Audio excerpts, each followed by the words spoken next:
자, 그럼 이어봅시다. 자, 이렇게 고려가요가 등장을 하고요. 반면에 이렇게 평민들이 고려가요를 이렇게 불렀다면 이제 귀족층은 한문으로 이루어진 경기체가를 불러요. 따라서 이 경기체가는 귀족 문인들, 즉 사대부들이 부른 노래고요. 한문으로 쓰여졌죠. 경기체가는 한문으로 한자로 기록된 기록문학인데 대신 문학성이 떨어져요. 그래서 이 경기체가는 서정문학이라고 부르지 않고 뭐라고 부르냐면 교술문학이라고 불러요. 요거 꼭 기억을 해야 돼요. 즉 경기체가는 비록 노래지만 교술문학이다. 왜냐하면 문학성이 현저히 떨어진다. 그리고 전부 그 귀족 사대부들의 잘난 척만 써 있어요. 그래서 귀족 문인들의 그런 풍류와 잘난 척을 적고 있죠. 그래서 스님이 학생 때 이걸 배울 때에는 퇴폐적이고 그리고 문인들의 그런 허약함을 드러냈다 이렇게 공부했어요. 왜? 그때는 박정희 시대라, 즉 군인들이 통치하던 시대라 이 귀족들의 노래를 퇴폐적이라고 가르쳤어. 근데 나중에 이제 군사정부가 물러나고 문민정부가 들어와서는 귀족들의 호탕함을 드러냈다 이렇게 표현한 거예요. 그러니까 똑같은 노래를 가지고 가르치는 게 이렇게 달라지는 거예요. 그리고 이 당시에 경기체가는 여러분들이 알다시피 무신 정권이 들어서서 이 귀족들이 위축됐죠. 그러니까 이 귀족들이 정권에 쫓겨나서 권력을 잃고 그들끼리 자기들의 자부심을 얘기하고 그리고 자기들의 그런 마음에 우리들이 얼마나 대단한지 이런 것들을 노래했어요. 그러니까 같은 그 군인들 입장에서 보면 여전히 퇴폐적이고 향락적인 노래라고 비치지만 또 무신들이 물러가고 군인들이 물러가고 문민 통치가 이루어져서는 사대부들의 자부심을 드러냈다 이렇게 표현을 하죠. 그래서 사대부들의 풍류를 그리고 있고요. 얘는 그 형식을 고려가요에서 그대로 가져왔어요. 그래서 경기체가도 똑같이 분절체고 그리고 후렴구가 있고 그리고 삼음보로 부릅니다. 특히 경기체가의 이 후렴구에는 즉 위경의 어떠하니 있고라는 이런 구절이 꼭 들어가고 그래서 그걸 한자로 표현하면 경기하여 이렇게 표현하는데 그래서 우리가 경기체가를 경기하여가 경기체가 이렇게 부르는 거예요. 그런데 시험 문제에 뭐가 나왔냐? 다음 고려시대 문학의 특징으로 알맞지 않은 거하고 귀족층이 부른 노래로 경기체가가 있는데 그 분절체와 후렴구의 형식이 고려가요에 영향을 줬다 이렇게 써 있는 거야. 맞다 틀리다? 틀렸다.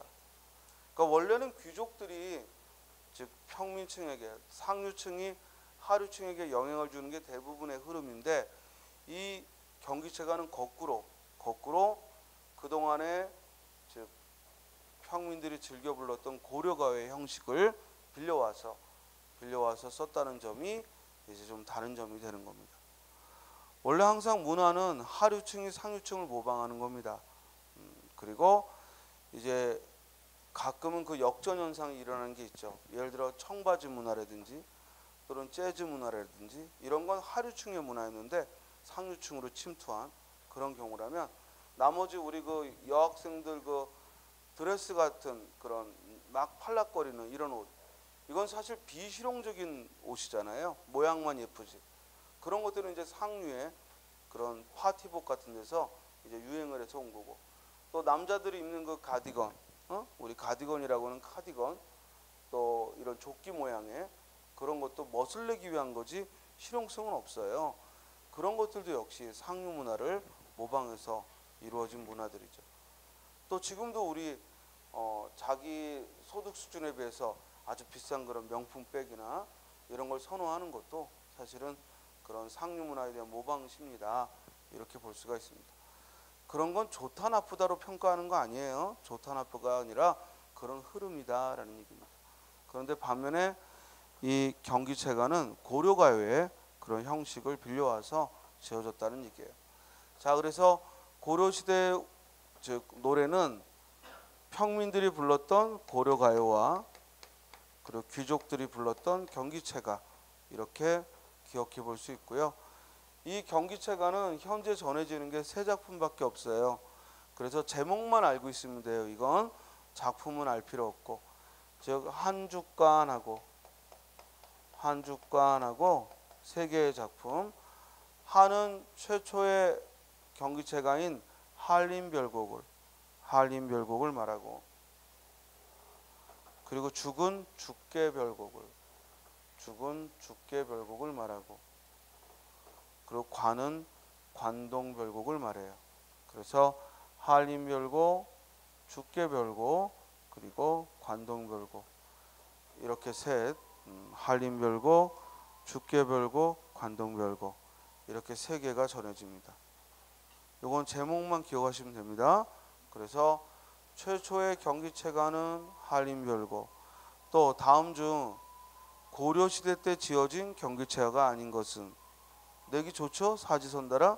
그래서 한림별곡, 죽계별곡, 관동별곡. 여기서 관동별곡은 나중에 조선시대에 등장하는 정철의 관동별곡하고 제목만 똑같은 거예요. 제목만 똑같고, 그리고 이건 경기체가 관동별곡을 말합니다. 자, 다음. 이제 당시의 이야기 문화는 뭐가 있느냐.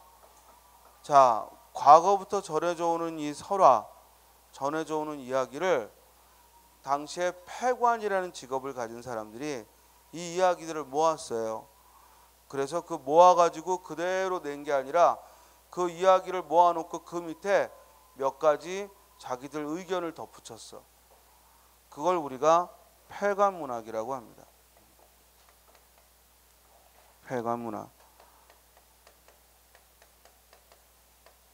그래서 패관문학은 과거부터 내려져 오는 그 이야기에, 즉 전해져 오는 이야기에 평을 덧붙였기 때문에 이것은 조선시대로 가면은 비평문학에 큰 기여를 하게 됩니다. 그래서 패관이라는 직업을 가진 사람들이 지은 이야기를 뭐라고 한다? 패관문학. 그러나 이건 순수한 창작물이 아니라 즉 전해져 오는 이야기에다 평을 덧붙인 거고, 그 중에 여러분들이 잘 알고 있는 글이 바로 참화설, 말을 빌려 탄 이야기를 써놓고 거기서 소유의 본질에 대해서 이야기한 거. 그래서 이 패관문학에서 그 설이 들어가는 참화설, 뭐 이옥설, 슬견설, 이런 것들은 그냥 독해 문제로 자주 출제가 되죠. 그래서 요 패관문학도 역시 서사문학에 포함하지 않고 교술문학에, 왜냐면 수필의 성격이 강하거든요. 그래서 교술문학에 포함을 합니다.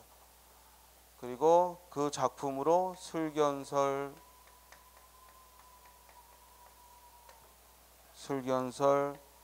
참화설, 이옥설, 경설, 이건 반드시 그 내용을 우리가 공부하게 됩니다. 자, 슬견설은 개와 이의 죽음을 통해서 하찮은 이와 커다란 짐승인 개의 죽음을 평등하게 봐야겠다. 그래서 모든 생명은 평등하다. 이걸 이야기한 글이고, 참화설은 말을 빌려 탄 경험을 통해서 무소유에 대한 생각을 얘기한 글이고, 이옥설은 지붕을 수리한 경험을 통해서 유비무환의 태세를 강조한 글이고, 경설은 즉 흐린 거울을 취함으로써 사물의 편견을 갖지 말자라는 이야기예요. 다 기출됐던 글이기 때문에 여러분들이 한 번은 스님하고 마주치고 배울 내용들입니다. 다만 기억을 좀 해두시기 바랍니다. 제목을. 이런 것들이 다 패관문학입니다. 그 다음 이 폐간 문학이 전해져 오는 글에 평을 덧붙이는 글이기 때문에 순수 창작물이라고 볼 수 없다면 순수 창작물로서 가전체 문학이 있습니다.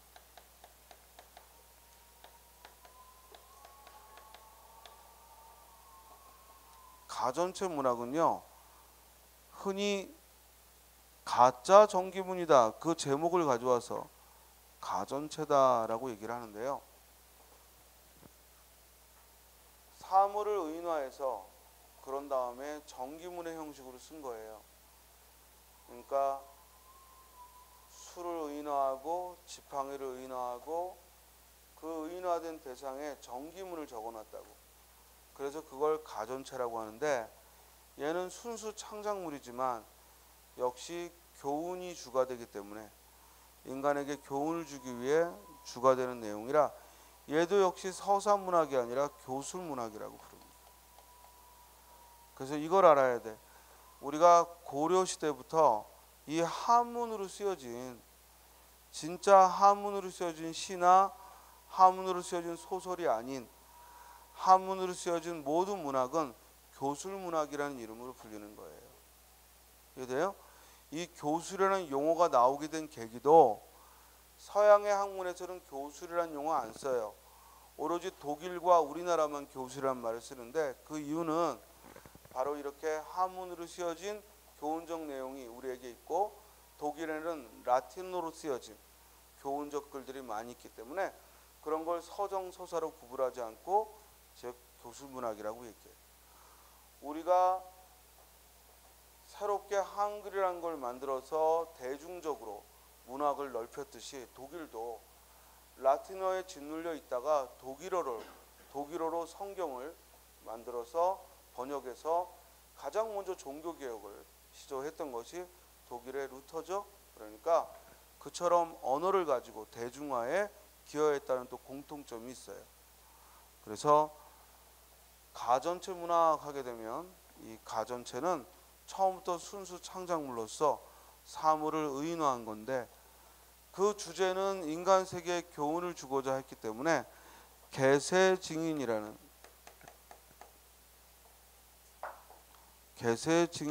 표현을 써요. 즉 인간 세계에 교훈을 주는 글이다. 개세증인이다 라는 표현을 씁니다. 자, 어떤 사물을 의인화하여 쓴 글이냐 하는 것이 즉 서울시에서 주로 묻는 유형의 글이고, 교육청 문제하고 소방직 그리고 지방직 등에서는 다음과 같은 글이 해당하는 장르는 뭐냐 이런 식으로 묻죠. 그래서 수를 의인화한 것으로 뭐가 있다? 국순정과. 우리 지금도 그 술 파는 회사에 국순당이라고 있죠. 국순당. 왜냐면 이 국자가 술 국자야. 그래서 국순전, 국선생전, 국순전과 국선생전이 있습니다. 밖에서 바람이 저렇게 부니까 무슨 공포 영화에, 그죠?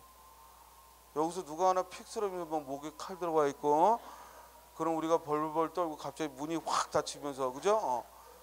너희 중에 아무도 살아나갈 수 없다 뭐 이런 분위기에. 자, 국순전과 국선생전. 그 다음 종이를 의인화하면 뭐라 그래요? 저생전. 종이를 의인화하면 저생전이다 라고 불리고, 그리고 지팡이를 의인화하면 정시자전이다. 지팡이를 의인화하면 정시자전이다 라고 불러요. 그리고 엽전을 의인화한 걸 공방전이다 라고 부릅니다. 공방전.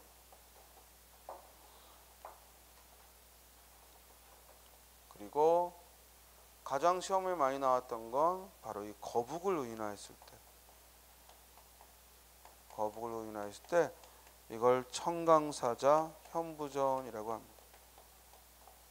거북으로 인한 걸 청강사자 현부전. 자, 그래서 가전체험락은 어떤 사물을 의인화한 것이냐 하는 그 제목과 사물은 암기하셔야 됩니다. 쌤이 최소한 칠판에 적고 설명한 내용은 알고 있어야겠다는 겁니다. 자, 그러면 질문.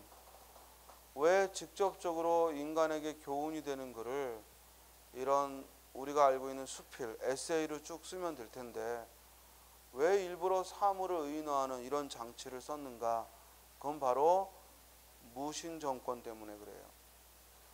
직접 비판하는 글을 쓰면 이 무신들의 비위를 상하게 되고 그러면 폭력이 가해지기 때문에, 그래서 어느 나라나 정권이 독재적이고 또는 군인들이 통치할 때에는 무엇보다도 풍자 문화 그리고 비유하는 문학이 성행을 하는 겁니다.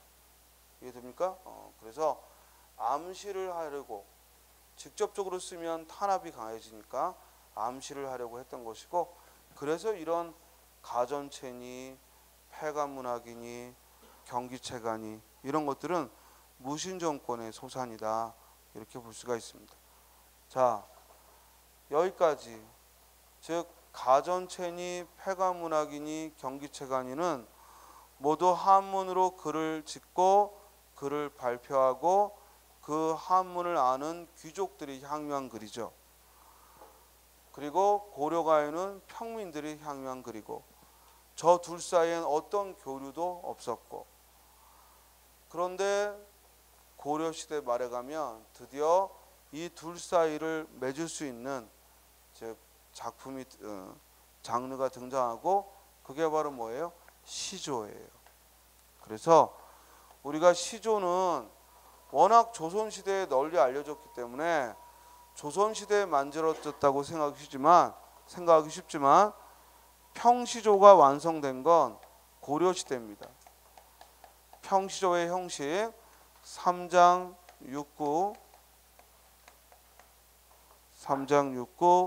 45자 내외에 이 형태가 완성된 건 이미 고려 때 그 평시조가 만들어져요. 우리가 알다시피 정몽주도 시조를 남겼고 또 이색도 시조를 남겼고 또 이조노라는 인물은 바로 그 공민왕 시절의 문인으로, 이조노는 신돈을 비판하는 즉 그런 시조를 또 남겼고, 우탁 같은 사람은 늙음을 한탄하는 그런 시조를 남겼어요. 그러니까 이미 고려시대 때 시조는 지금과 같은 형식을 갖추게 된 겁니다. 이거 꼭 기억해야 돼. 시조가 언제부터 만들어졌는지는 알 수가 없어. 그러나 대략 고려한 중엽부터 시조가 만들어진 게 아닌가라고 추리하는 거고, 다만 시조의 형식이 완성된 건 이미 고려 때 완성됐다는 걸 우리가 볼 수가 있습니다. 그래서 평시조 3장 6구 45자 내외의 형식을 갖는데, 3장이라는 건 뭘 말해요? 초장, 중장, 종장을 3장이라고 말을 하는 거고, 그리고 한 장마다 2구씩 이루어져서 6구라고 하는 거고, 그리고 글자 수는 대체로 3, 4조에 거기서 플러스 마이너스가 이루어지기 때문에 45자 내외가 되는 겁니다. 여러분들이 이미 알고 있는 시조를 가지고 얘기한다면 그 정몽주의 이 몸이 죽고 죽어 100번 고쳐주고, 그러면 이 몸이 석자 죽고 죽어 넉자 100번 석자 고쳐주고 넉자, 대체로 이 3, 4조를 유지하고 마지막 종장의 첫 음보는 바로 3543에서 석자, 그리고 두 번째 음보는 다숫자 이상. 이해돼요? 그래서 마지막 그 노래의 종장도 니명한 일편단심이야 가실 줄이 있으랴. 그러니까 니명한 석자 일편단심이야 6자. 그래서 마지막 종장은 3543의 구조를 대체로 종장에서 같고요.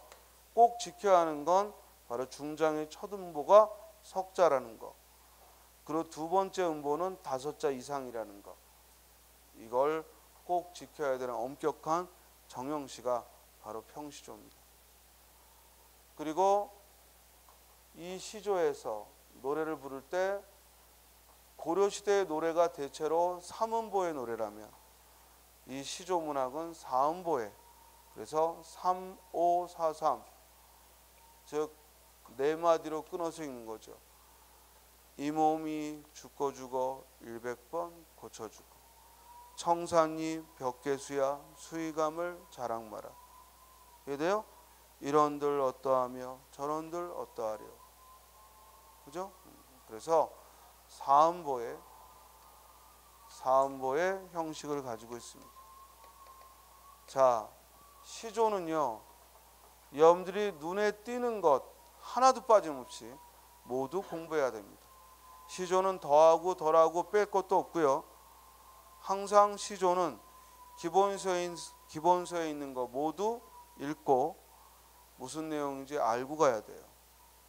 왜냐하면 현대시라면 누가 썼는지 시대가 언제인지 상관없이 해석할 수 있지만 시조는 가끔 어떤 작품들은 시대적 배경을 모르면 해석이 안 돼요. 그렇기 때문에 공부하고 가야 돼요. 이해돼요? 그리고 또 하나, 어휘 자체가 여러분들이 모르는 어휘들도 나오기 때문에 시조는 반드시 이건 스님하고 보는 것만 보면 되는 게 아니라 무조건 수업 시간에 혹시 다루지 않더라도 시조는 기본서에 있는 거 모두 빠짐없이 해야 된다고. 알겠어요? 이건 내용이 어렵지가 않기 때문에. 그런데 한 번이라도 봐둔 시조가 시험에 나와야 여러분들 쉽게 풀 수 있습니다. 다음, 이렇게 해서 평시조까지 시조가 이루어지고 여기까지가 바로 고려시대 문학의 특징입니다. 그럼 정리하면 고려시대부터는 이제 문학의 향유계층이 이원화됐다. 평민층의 노래인 고려가요와 귀족층의 노래인 경기체가로 이원화되어서 불려졌고, 그래서 글을 아는 사람들은 글을 아는 사람들끼리 문학을 했고, 그리고 글을 모르는 사람들은 모르는 사람들끼리 문학을 했다. 이 폐단이 점점 커지니까 조선시대에 와서 세종이 즉 글을 모르는 사람들에게 걸맞은 한글을 만들어준 겁니다. 됐습니까? 그래서 이때는 고려가요와 경기체가로 대표되는 즉 평민층과 귀족층의 이원화가 있었고, 그리고 고려시대의 그 귀족들의 문학으로 경기체가, 회관문화, 가전체 등이 어떤 걸 가리키는지는 알아야겠고, 그리고 고려시대에 드디어 시조가 완성이 됐다라는 겁니다. 자, 이제 조선시대로 갑니다. 조선시대에 이제 새롭게 등장하는 장르 또는 그 전의 문학의 영향에 따라서 변화되는 것, 이런 걸 주로 보겠는데요. 자, 조선시대는 이 자체가 전기와 후기로 나누죠. 그래서 조선 전기 문학, 조선 후기 문학. 그래서 시험 문제는 항상 여기에 집중해서, 즉 전기 문학과 후기 문학의 차이를 물어보는, 즉 이것이 전기 문학의 특징인지 후기 문학의 특징인지 이 차이를 물어보는 시험 문제가 대부분입니다. 그리고 고전 문학사에서 질문을 한다 그러면 얘가 1순위예요. 1순위. 왜냐하면 이때만 해도 이제 증거되는 작품들이 많이 있으니까. 그러나 고려시대까지는 증거되는 작품들이 많지가 않아요. 기껏해야 경기체가도 3작품밖에 전해지지 않고, 또 고려가요도 대부분이 없어지고 전해지고 있는 건 몇 안 되고, 그러니까 정말 본격적인 문학 연구가 활발했던 건 바로 이 부분이죠. 그러니까 출제를 해도 선생들이 자기가 잘 아는 부분을 내겠지. 그러다 보니까 이 조선시대 문학사 전기와 후기의 차이점이 중심이 되어서 물어보고 있습니다. 자, 그러면 조선 전기에 들어와서 가장 큰 차이는 뭐냐? 사대부가 중심이 된 나라라는 얘기입니다. 사대부가 중심이 되어 조선시대는 이루어지죠. 그래서 조선 전기는 아직은 임진왜란 또는 병자호란을 통해서 사대부의 무능함이 만천하에 드러나기 전이기 때문에, 즉 조선 전기는 사대부 중심의 정치, 경제, 문화, 사회 체제를 이루고 있죠. 그러니까 당연히 문학도 사대부 중심의 문학입니다. 그럼 사대부 중심의 문학이라는 얘기는 뭐냐면 한문학이 중심이고, 그리고 문학을 향유하는 사람이 사대부와 기껏해야 그들을 흥을 돋우는 기녀 정도가 즉 문학에 참여를 했고, 평민들이나 부녀자는 거의 문학과는 거리가 먼 삶을 살았다는 거예요. 또한 이 사대부는 노동하는 계층이 아니라 먹고 노는 계층이죠. 공부한다고는 하지만 과거 시험을 치지 않고 계속 공부만 하면서 노는 놈들이 태반이에요. 그래서 이들의 문학은 매우 관념적인, 머릿속으로 생각하는 그런 이상적인 세계를 얘기하거나 아니면 자연 친화적인, 그걸 우리가 강호가도라고 하는데, 강호가도의 한정가, 즉 자연 친화의 한가로움을 노래하는 그런 노래들, 그러면서도 또 유교적인 이념들을 강조하기 때문에 우리가 관념적이고, 그리고 강호가도의 노래가 중심이다, 이렇게 얘기를 합니다. 자, 이 정기의 요 세 가지 특징, 사대부 중심이었고 한문학 중심이었고, 그리고 그 계층도 사대부와 기녀가 중심이었고, 그리고 그 내용은 관념적이고 강호가도의 그런 소재가 대부분이었다. 여기서 조선 후기로 가면은 이제 그 차이가, 조선 전기가 사대부 중심이었다면 조선 후기로 가면 이제 문학의 향유 계층이 평민, 또 중인, 그리고 부녀자 등 문학의 향유 계층이 확대되죠. 여기서 주의할 건 중심이 이동하는 게 아닙니다. 문학의 중심은 여전히 사대부입니다. 다만 그 전까지는 문학과 가까이 하지 않았던 이런 평민층, 중인층, 부녀자층으로까지 문학이 확대되는 그들의 작품들이 많이 등장하는 시기가 조선 후기라는 거예요. 언제나 지금도 마찬가지지만 경제적인 독립과 여유가 없이는 문화생활을 할 수가 없습니다. 그렇습니까? 즉 당장 논밭을 갈고 주인이 시키는 대로 일을 해야 하는 입장에서는 책을 들고 또는 어떤 진지하게 노래를 만들어 부르고 이러기가 힘들다는 거예요. 그래서 지금도 뮤지컬을 한번 보러 간다 하면 상당히 경제적으로 독립되어 있지 않는 한 쉽게 갈 수가 없는 겁니다. 여러분들은 아주 돈만 있으면 되지 뭐 꼭 우리가 뭐 재벌 아들딸이 아니더라도 돈만 있으면 볼 수 있는 거 아닙니까? 재벌 아들딸이 뮤지컬 보는 건 그냥 껌 하나 사는 것과 비슷한 비중이지만 우리가 뮤지컬을 보는 건 정말 큰 돈을 아껴서 가는 겁니다. 극장 맨 뒤에 그런 석도 5, 6만 원, 10만 원이 가까워. 거기 배우의 머리카락도 잘 안 보여. 앞자리로 가면 갈수록 15만 원, 20만 원, 25만 원. 인기 좋은 건 30만 원. 거기다 뭐 저녁까지 곁들여진다면 50만 원, 60만 원. 이걸 우리가 1년에 한두 번 간다는 건 그건 정말 큰 가구가 아니면 어려워요. 그렇기 때문에 지금도 즉 그런 문화생활은 돈 있는 자가 즐기는 겁니다. 그리고 그게 돈만 있다가 되는 게 아닙니다. 저 동대문에서 그 24시간 정말 옷 팔고 도매로 옷 띄워오고 이러는 분들이 아무리 현금을 많이 지니고 있더라도 갈 시간적 여력이 없습니다. 그러니까 결국 문화생활은 돈과 시간이 모두 있어야 되는데 그런 사람은 누구냐? 제 힘으로 돈 벌지 않는 자들.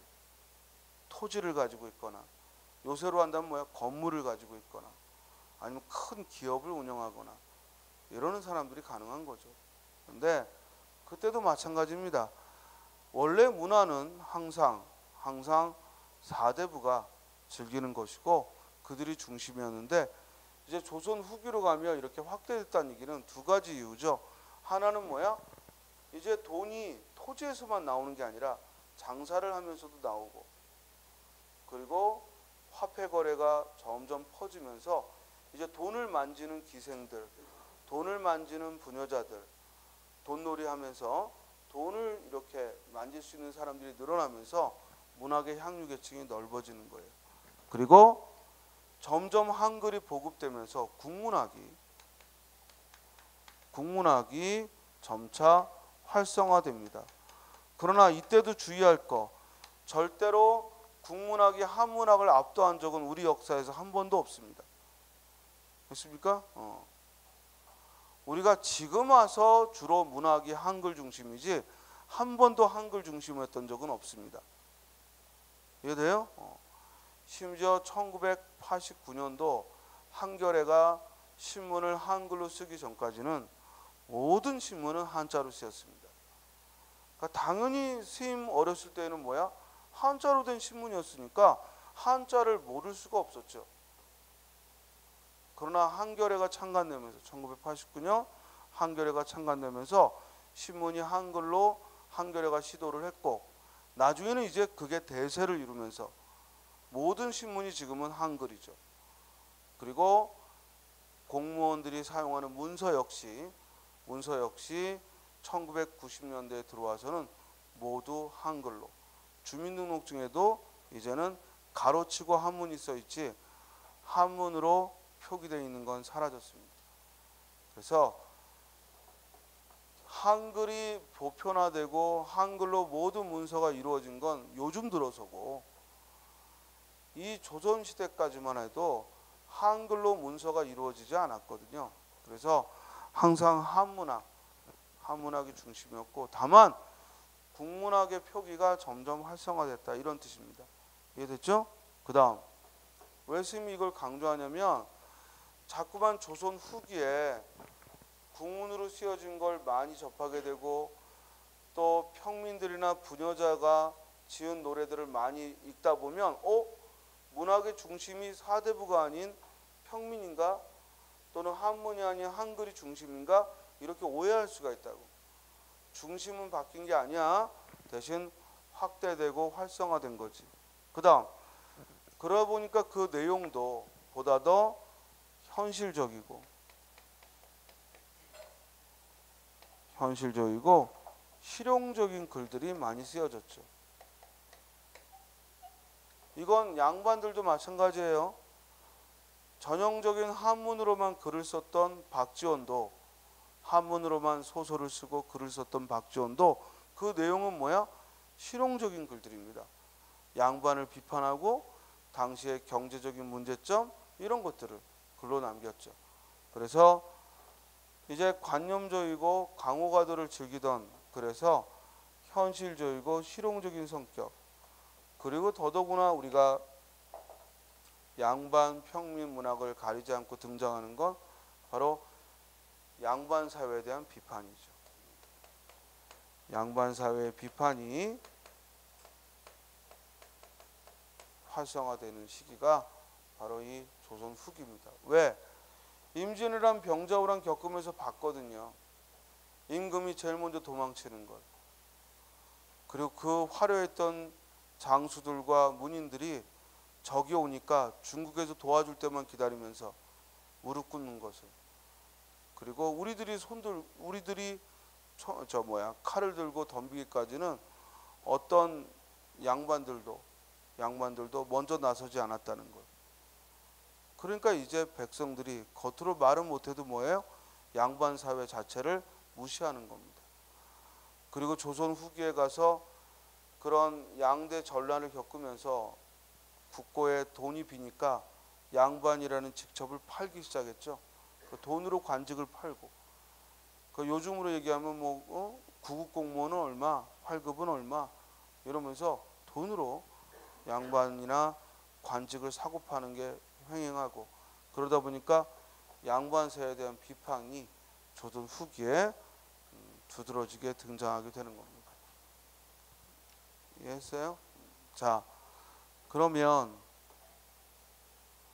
이제 요 시대적인 차이, 정기와 후기의 이 시대적 차이가 일단 여러분들이 우리 시험에서 가장 비중 있게 나오는 그런 내용이라는 것과, 그러니까 알고 보면 별거 아닌 거죠. 별거 아닌 건데 이걸 이제 아 다르고 어 다르고 이렇게 표현을 해서 여러분들이 실수하는 걸 노리는 겁니다. 그래서 꼭 기억할 거, 중심이라는 말은 함부로 쓰는 거 아닙니다. 문학의 중심, 이 말은 함부로 쓰는 게 아니고, 그래서 항상 우리 조선시대까지 문학의 중심은 사대부였고 한문학 중심이었다. 이건 잊지 말고, 다음 이제 구체적인 장르로 들어가 봅니다. 먼저 조선 전기에 오면서 악장이라는 것이 만들어집니다. 악장. 자, 이 악장은 15세기에만 지어지고 그 이후에는 만들어지지 않죠. 왜냐하면 악장 자체가 뭘 말하냐면 궁중음악의 노랫말이야. 그러니까 궁중에서 사용하는 음악의 노랫말로서 만들어진 노래가 악장문학입니다.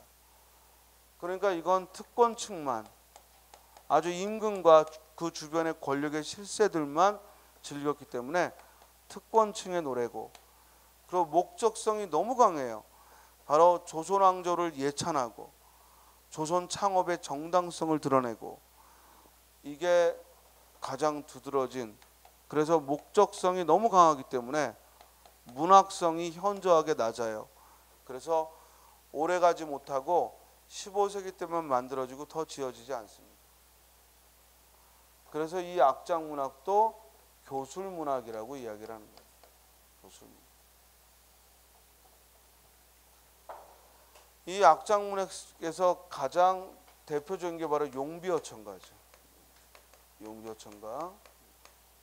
지금도 우리가 새로운 정부의 대통령에 대해서 막 예찬하면 신용비어천가다 하고 비아냥거리는 이유가, 이 용비어천가라는 것 자체가 조선을 창업한 이성계와 그 선대 사람들에 대한 예찬이 주가 이루어지기 때문에 우리가 요즘도 뭐 새로 뽑힌 대통령을 막 칭찬하면 신용비어천가다.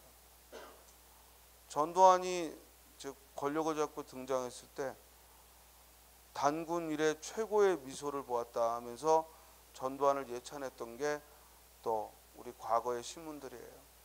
지금은 뭐야? 단군 이래 최악의 독재자로 이렇게 평가를 하지만 그가 권력을 가지고 있을 때는 찍소리도 못했던 거죠. 그래서 용비어천가는 바로 그 조선왕조를 창업한 그런 임금들에 대한 예찬이고, 특히 용비어천가는 어학적으로도 의미가 있죠. 뭐예요? 바로 훈민정음을 실험해보는, 새로 만든 문자인 훈민정음을 시험해보는 그런 성격을 또한 가지고 있습니다. 전체가 125장으로 이루어져 있는데 그 중에서 시험에 나오는 건 4-5개밖에 안 됩니다. 그래서 용비어천가도 반드시 공부할 시간이 옵니다.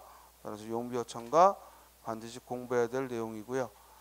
자, 이 악장문학은 특권층만 향유했기 때문에 오래가지 못하고 더 이상 15세기 때만 지어지고 만들어지지 않았습니다. 그 다음 이제 고려 말에 그 형식이 완성됐던 시조는 조선시대에 들어오면 연시조라는 형태로 새로운 장르가 등장합니다.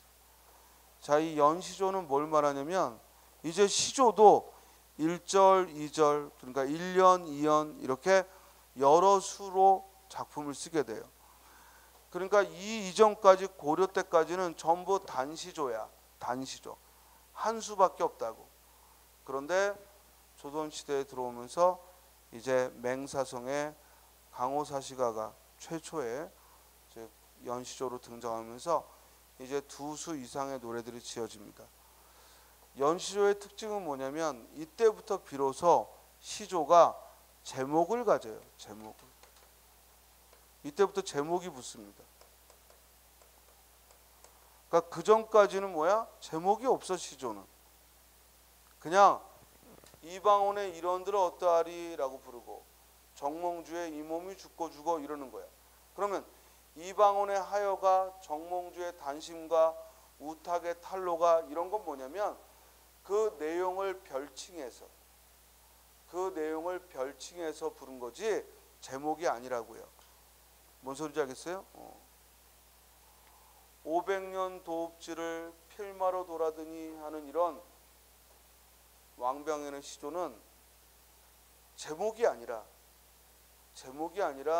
그 첫 소절로 500년 도읍지를 이러면서 원천석에 500년 도읍지를 하고 이렇게 첫 소절로 부르는 거라고. 이해되세요?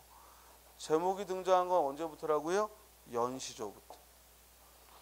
그래서 맹사성의 강호사시간이 윤손도의 어부사시사니 또 정철의 훈민가니 윤손도의 만흥이니 이런 제목들은 모두 연시조라는 증거입니다. 다음, 이제 중요한 건 원래 시조는 짧은 노래야. 그래서 단가라고 부르고 그 당시에 귀족들은 긴 노래는 경기체가로 불렀어. 왜냐면 경기체가는 처음부터 뭐야? 1절, 2절, 3절, 4절이 있으니까. 그런데 조선 전기에 들어오면서 사대부들이 연시조를 지어 부른 거야. 그럼 이제 시조로도 1절, 2절, 3절 이렇게 불러갈 수 있으니까 심지어 윤선도가 지은 어부사시사는 40수잖아. 40편을 지어서 한 작품으로 부르니까 경기체가가 이제 부를 일이 없어진 거예요. 무슨 말인지 알겠어요? 그전에는 짧은 노래는 시조로 부르고 긴 노래는 경기체가에 담아 사대부들이 불렀어. 그러니까 조선시대에 경기체가가 많이 지어집니다. 그런데 시조가 연시조가 되면서는 이제 경기체가의 존재 의미가 없어지는 거야. 그래서 점점 경기체가 쇠퇴하면서 연시조보다도 더 긴 노래를 부르고 싶은 그런 사람들의 욕구를 반영하여 이제 연속체로 지어진 노래가 만들어져. 그게 바로 뭐예요? 가사문학이에요. 그래서 이 가사문학은 경기체가의 영향을 받아서 이루어졌지만 경기체가와 달리 가사문학은 연속체다. 즉 1절, 2절 구별 없이 쭉 쓴 거야. 강호의 병이 깊어 중림에 누웠더니 관동 800리에 방면을 맞디시니 어와 성은이야 가디록 만극하다 연춤은 들이달아 경외나문 바라보며 하짓고 물러나니 옥절이 앞에 섰다 평구역 말을 갈아타고 하고 그냥 쭉 이어 쓰는 거야. 그러니까 뭐냐면 그렇게 이어 쓰다 보니까 어때요? 노래인데도 불구하고 스토리가 담기게 돼.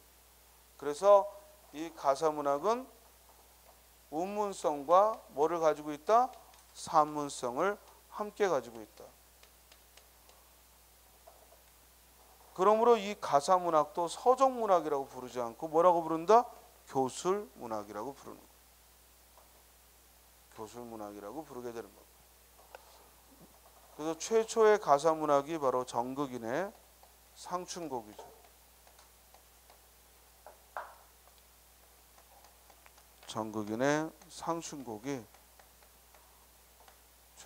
최초의 가사문학이고 그 다음 그 영향을 받아 송순의 면왕정가가 등장하고 그리고 또 그 영향을 받아 정철의 성산별곡이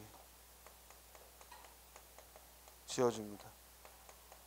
이 조선 전기는 정철이라는 작가에 와서 가장 가사문학은 절정에 올랐다.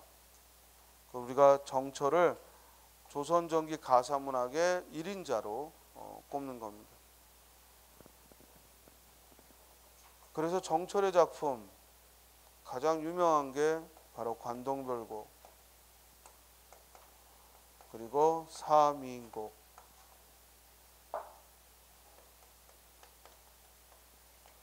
그리고 송미인곡.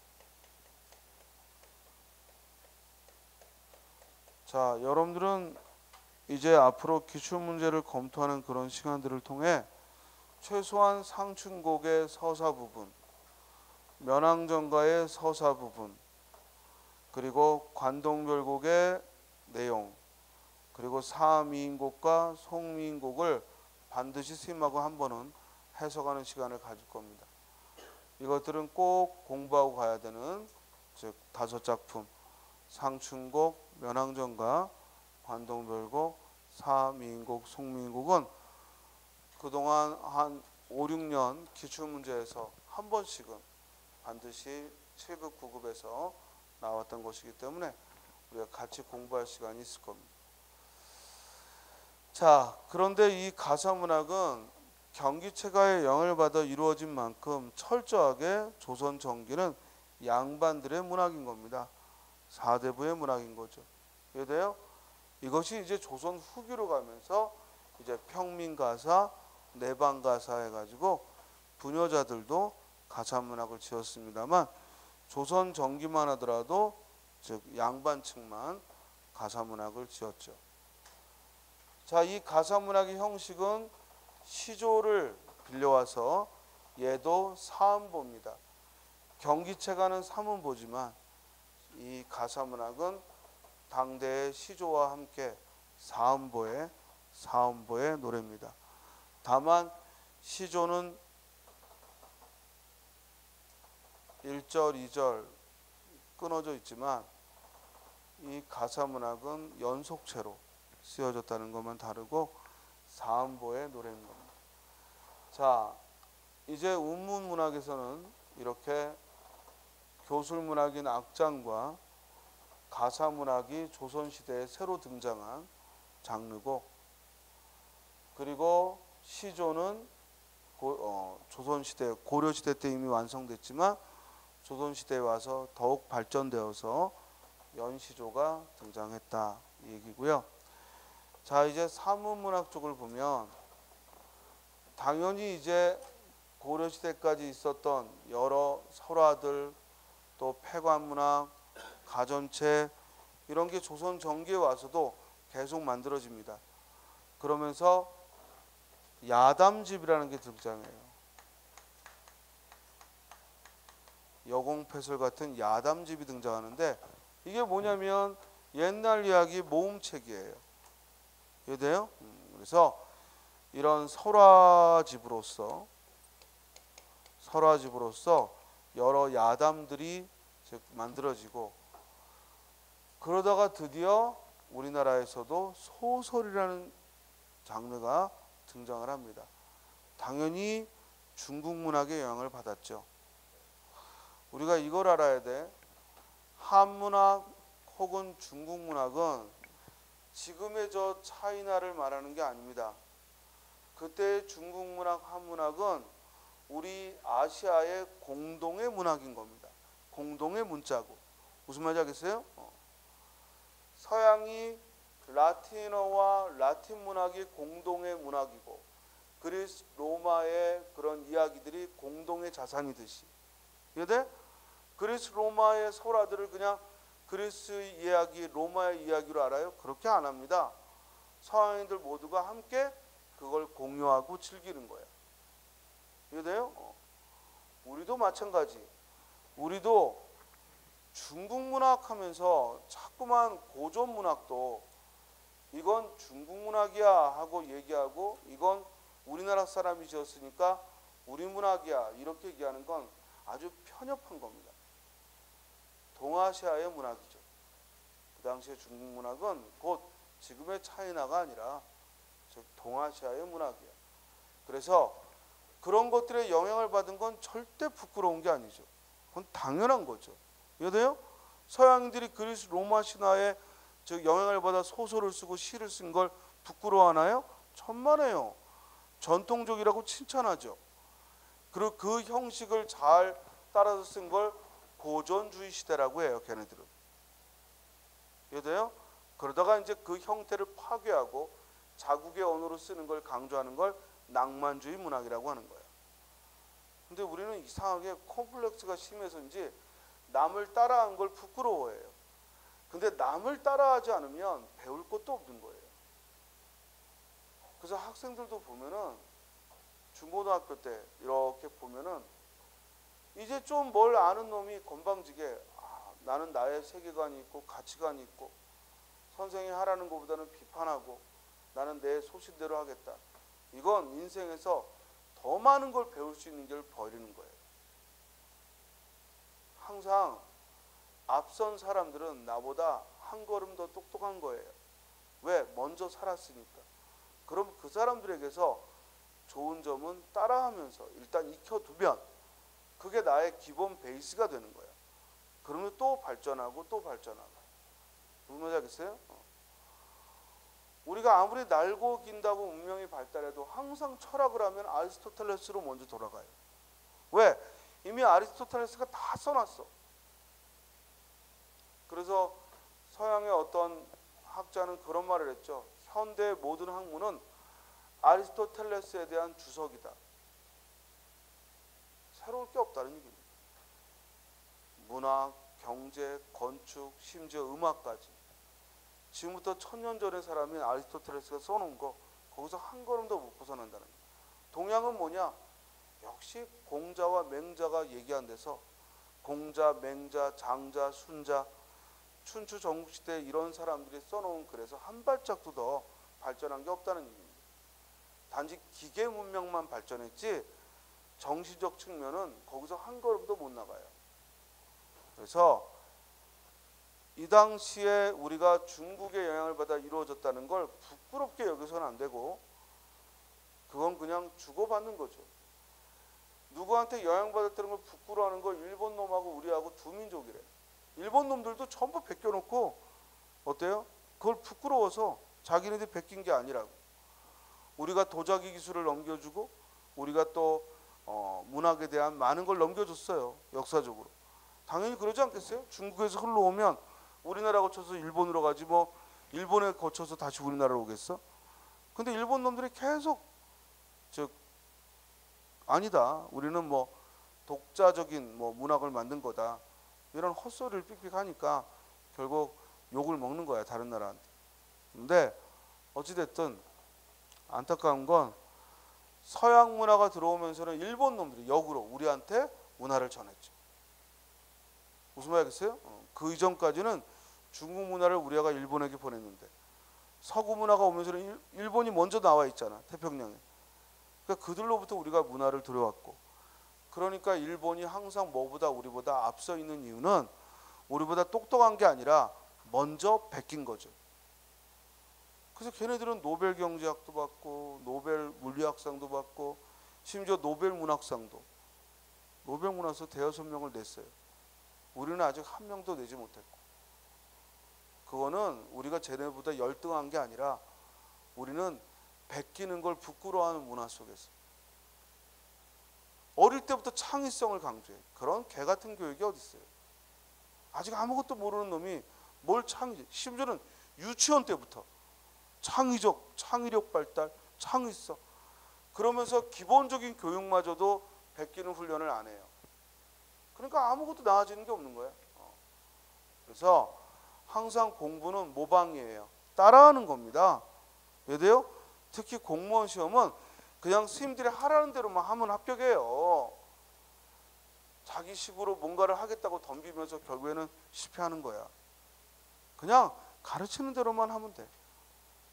그래서 창의성은 언제 써먹는 거냐면 여러분들이 독립될 때 경제적으로, 이성적으로, 육체적으로 독립이 된 후에 그때부터 따져도 늦지 않습니다. 자, 어찌됐든 이렇게 중국 문화의 영향을 받아서 드디어 우리도 한문 소설이 등장을 해요. 조선 전기의 한문 소설. 바로 김시습의 금오신화가 등장합니다. 가만있어 봐. 지금이 세 번째 시간이야, 두 번째 시간이야? 점심시간이 1시부터냐, 2시부터냐? 2시부터지? 자, 김시습의 금오신화. 그죠? 이게 뭐냐면 금오산에서 쓴 새로운 이야기야. 그러니까 금오산에서 지은 이야기니까 이게 한 작품의 제목이 아니라 김시습이 금오산에서 쓴 글의 총칭해서 하는 말이라고. 근데 이때 쓴 글이 많이 있을 텐데 안타깝게도 현재 전해지는 건 뭐야? 달랑 5개예요. 지금도요, 일본 놈들 도서관 저 구석에서 우리나라 문학이 하나씩 발견돼요. 그건 뭘 말하냐면 일제강점기 36년 동안 일본인들은 철저하게 우리를 말살하려고 했어요. 만약에 일본이 패망하지 않고 좀 더 오래 갔다면 우리 국어 없어졌을 거예요. 왜? 성과 이름까지 다 바꾸게 했으니까. 그리고 초등학교부터 우리말 못 배우게 했으니까. 아주 악랄한 놈들이지. 어떤 식민지 국가도 그렇게 하지를 않았어요. 일본 놈들만 아주 우리를 완전히 뿌리 뽑으려고 했던 거지. 그러니까 당연히 36년간 뭐 했겠어? 우리나라 관공서와 모든 대학을 이들이 장악하고 뭐 했겠어요? 우리의 전통 문화를 다 가져가거나 없애버리거나 이런 짓을 했겠죠. 이해돼요? 그 불상 같은 거 가져가서 지네들 절에다 세워놓고 자기네들 거라고 그러고, 우리 그림 가져가서 자기들 거라고 그러고. 근데 우리 글로 된 건 자기들 거라고는 말 못하니까 뭐 했어요? 불태워버리거나 아니면 가져가서 도서관 한 구석에 넣어두고 지네들이 연구하고 우리가 가서 보여달라면 안 보여주고 그런 못된 짓을 했습니다. 자, 그래서 지금 우리가 공부하면서도 향가도 그래요. 어떻게 1000년간 불려진 노래가 25수밖에 안 남아있겠어. 상식적으로도. 결국 싹 없앤 거지. 철저하게. 그런데 여러분들은 다행이지. 공부할 게 적어지니까. 그러세요? 그러지만 어쨌든 김시습이 쓴 한문설은 양이 많은데 그 중에 전해지는 건 5편입니다. 그 5편이 뭐라고요? 두 문자를 따서 용남이 만취 하고 암기하자 했습니다. 용은 용궁부연록을, 용궁부연록을, 남은 남연부주지를,